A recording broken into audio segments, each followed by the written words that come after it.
Now we're going to talk about key valuation metrics that are used in the e-commerce industry. These are critical to understand when building a financial model and understanding the outputs that most analysts are going to talk about. There are two main categories of metrics: customer metrics and financial metrics. First, a quick overview on the customer side of metrics. We're going to run through quite a few of these in detail, but at a high level, things like customers, customer churn rate, the average order value per checkout, the lifetime value or customer lifetime value as it's also called, the cost to acquire a customer, the total addressable market that you are trying to serve as a business, the average revenue per user, and net promoter score are all very important customer metrics to understand and will all be incorporated in our model in one way or another. On the financial side of these metrics, there are again quite a few to go through, but gross merchandise value is very important and referred to in some types of e-commerce businesses, but not in others. Gross profit or gross margin, dollars and percentages, the sell-through rate, the enterprise value per customer, the enterprise value relative to revenue, the enterprise value relative to gross profit, EV to EBITDA, and finally, probably one of the most important metrics, the lifetime value divided by customer acquisition cost. So let's go through those in a little more detail now. The first is active customers. Active customers is defined as the number of customers who have ordered in the last 12 months. That is the most common duration for an active customer. Some companies will define it over a longer time period, say number of customers who've ordered over 24 months or 36 months, depending on the type of business. 12 months, however, is the most common. The churn rate is the percentage of customers who are no longer active after the same period as you define your active customer base. So in this case, the number of customers who have dropped off after 12 months. The average order value, or sometimes also referred to as average order size, is the number of items per order times the price per item. This is the average checkout value. The lifetime value of a customer, or also sometimes called the customer lifetime value, is the net present value of contribution margin per customer.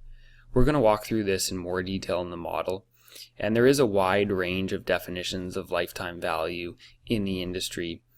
Some companies refer to the value of the revenue per customer over their life, some to the gross profit, and the most conservative is to the contribution margin dollars. But that's really the most important in understanding the actual economics of the business. Customer acquisition cost is the cost to acquire a new customer. The total addressable market is the annual value of all the goods and services in that market that you are trying to address. This is very important for investors to get a sense of how big the opportunity is. Average revenue per user is revenue divided by number of users. And finally, net promoter score is a real good indication of how happy your customers are with your business and their experience buying with you. So we will run through an example of that later in the course, but it's conducted by survey. Now, onto the financial metrics in more detail. Gross merchandise value compared to revenue is a very different metric. The gross merchandise value is the value of all goods sold on a site. So for a marketplace type of business, this number would be very large. An analogy that I would draw is that if you are a realtor, a real estate agent, calculating the value of all the houses that you sold in a year would be your gross merchandise value. The commissions you earned from selling all those houses would be your revenue. So be very careful when companies are talking about gross merchandise value compared to revenue. They're very different numbers. Gross profit or gross margin is like any other business. However, in e-commerce, there is some difference with shipping or fulfillment. Some companies include it in their cost of goods sold. Other companies do not include it in cost of goods sold.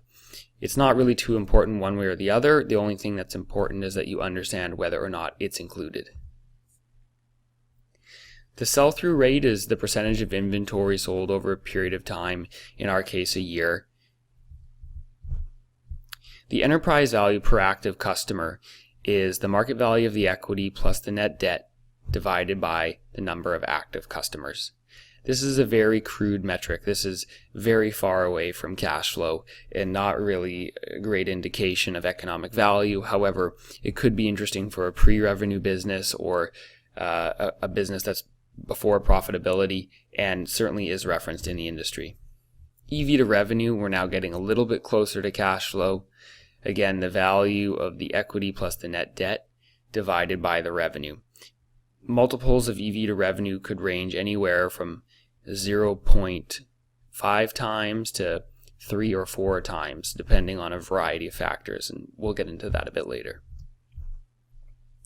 EV to gross profit is again the enterprise value, or equity plus net debt, divided by gross profit. We're now getting a little bit closer to cash flow because we've adjusted for the gross margin, which can vary quite a bit across the industry. But again, shipping may or may not be included at this point, and therefore it's still not a fantastic indicator of economic value, but is getting a little bit warmer. And then finally, you've got EV to EBITDA, now getting much closer to cash flow, although still not all the way there. And this is the enterprise value of the business divided by the earnings before interest, taxes, depreciation, and amortization. Finally, lifetime value divided by customer acquisition cost. As you'll see the line being drawn on this graph, you definitely want this multiple to be more than 1, and ideally 5+ times is a great number. So just to walk through an example with you, you take the contribution margin per customer and then you multiply that by the average customer life. So in this example, we're saying that we sell a product for $1,000, 70% is the contribution margin, the churn rate is 20%, which means the customer life is about 5 years, and it costs $500 to acquire the customer. In this example, we have an LTV to CAC ratio of 7 times. That would be a very high lifetime value to customer acquisition cost ratio.